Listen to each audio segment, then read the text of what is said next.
Hello, friend. Thanks for joining me.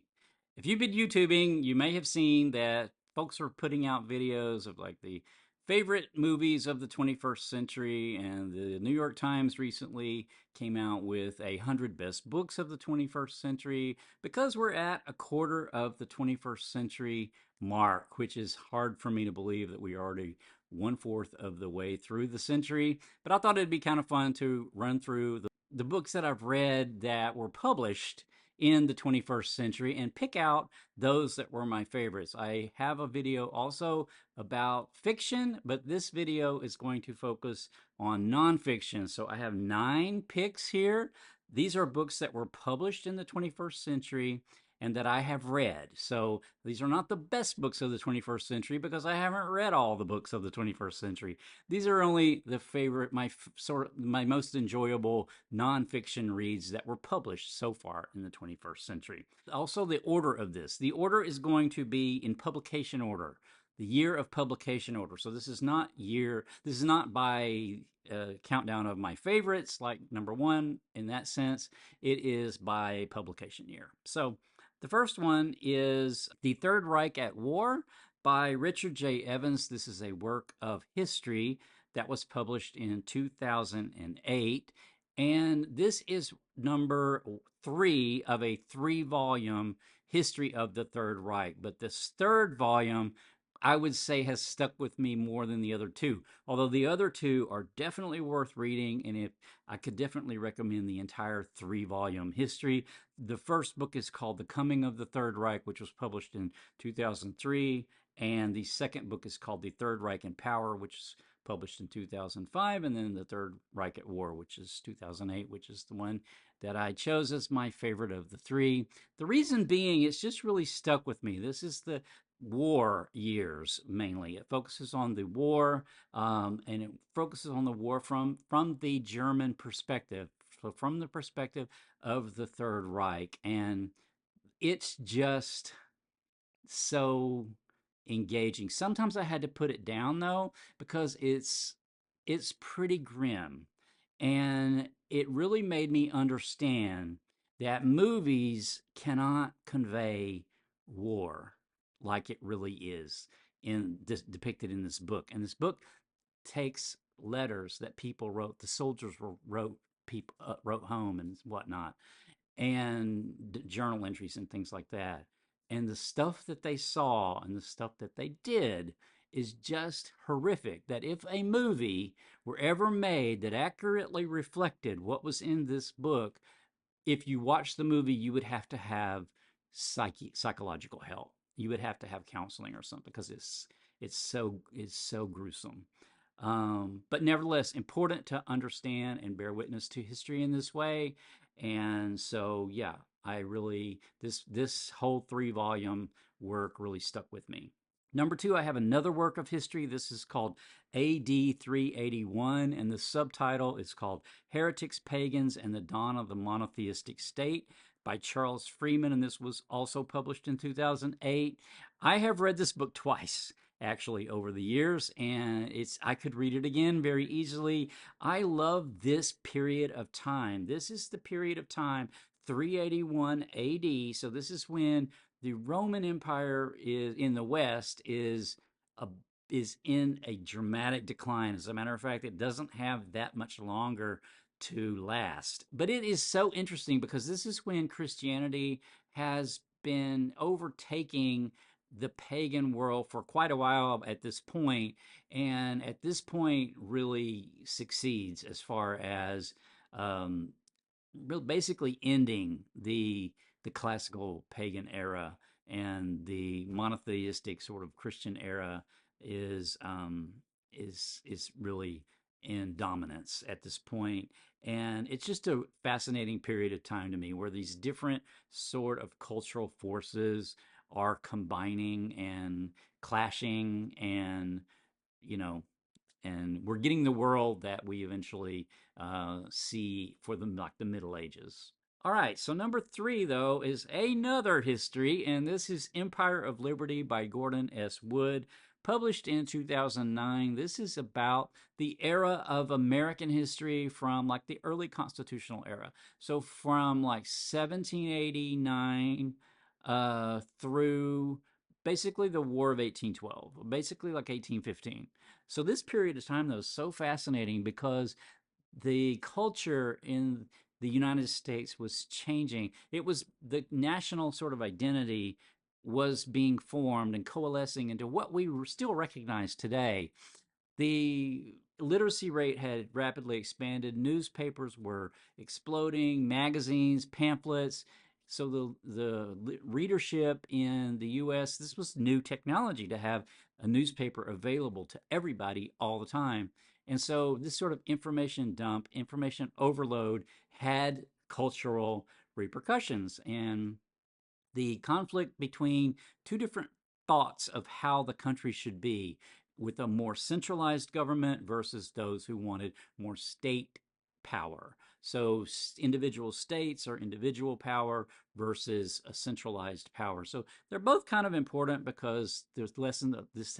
This is also the era of the French Revolution, so that was a lesson in how this sort of populist power can go awry. But then the federalist system, the centralized system, also has its own, like the aristocratic. There was this fear of like the U.S. would develop its own aristocracy. They didn't want to do that. So this tension, though, was really interesting, and it was dominated by the populist side by Thomas Jefferson and the federalist side by John Adams and their friendship. They were friends.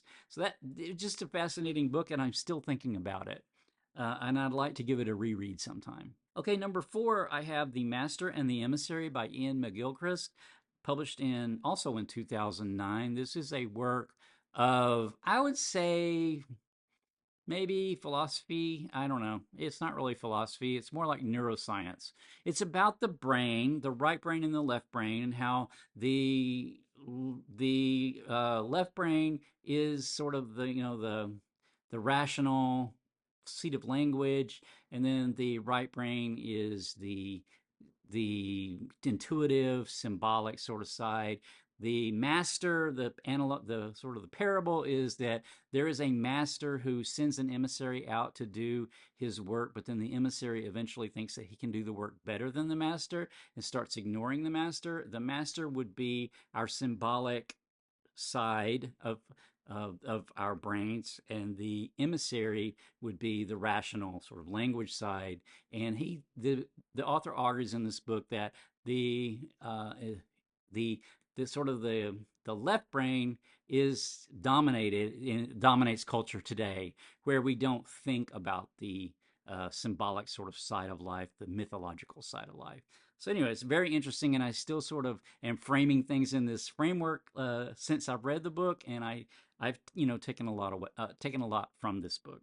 Okay, number 5, I have The Great Sea, A Human History of the Mediterranean, yet another history, by David Abulafia, and it was published in 2011. So this is a history of the Mediterranean, but through the cultures that surround the Mediterranean. I've read this book twice, and it's due for a reread as well, because I just love the cultures. This goes back all the way to like the Stone Age culture and all the way up to the present when the book was published, which was 2011. So it covers a huge span of time and the cultures that surround the Mediterranean. I just found it totally fascinating.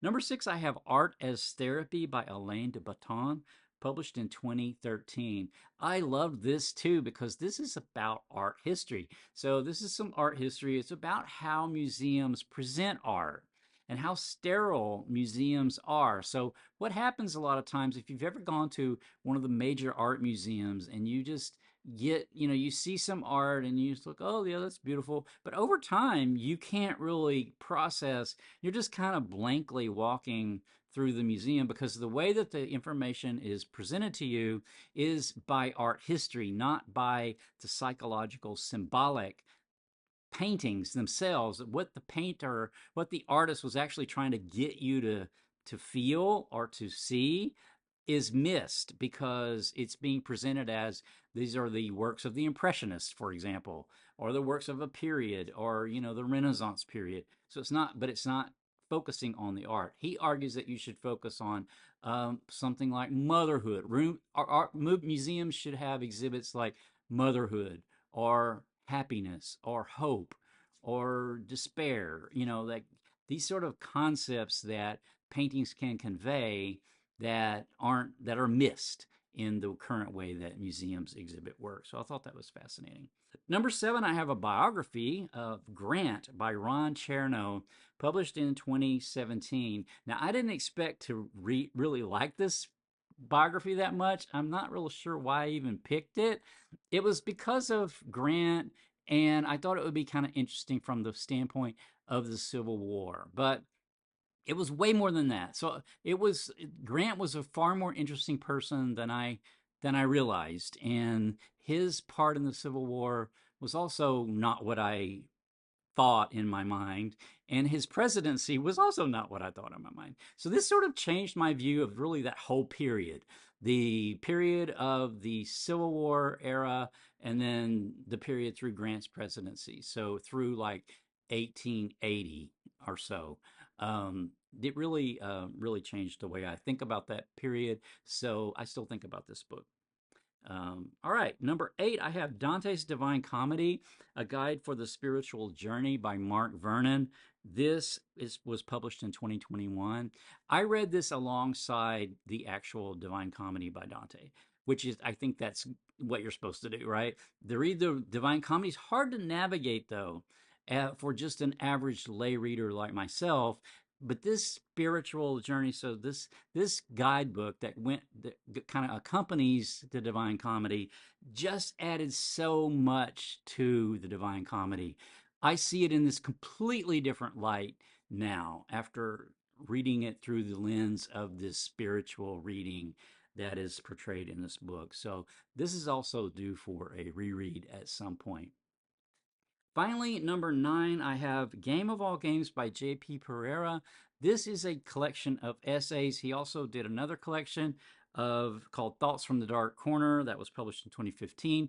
This particular collection was published in 2023. And why I really like his essays is because his essays really sort of focus on aspects of what it means to understand yourself or understand others or understand life better. So it reminds me of sort of like the essays of Montaigne, these kind of essays where they're focused on things like understanding, on love, things like this, like these concepts that you think you understand, and then you read some of these essays and you realize, oh, I developed a deeper understanding of that topic. So to me, it was a fantastic essay collection. Thoughts from the Dark Corner I've read a couple of times, and I do have Game of All Games. I do need to reread that at some point as well. I also did chats with the author on Game of All Games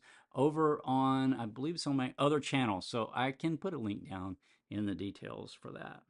All right, that's my 9 favorite sort of fun reads that I've had of books so far in the 21st century that have been published in the 21st century. And yeah, reading new stuff every day, so this list is bound to change, but for now, I think it really is a good one. So hope you enjoyed that, and I'll talk to you again soon.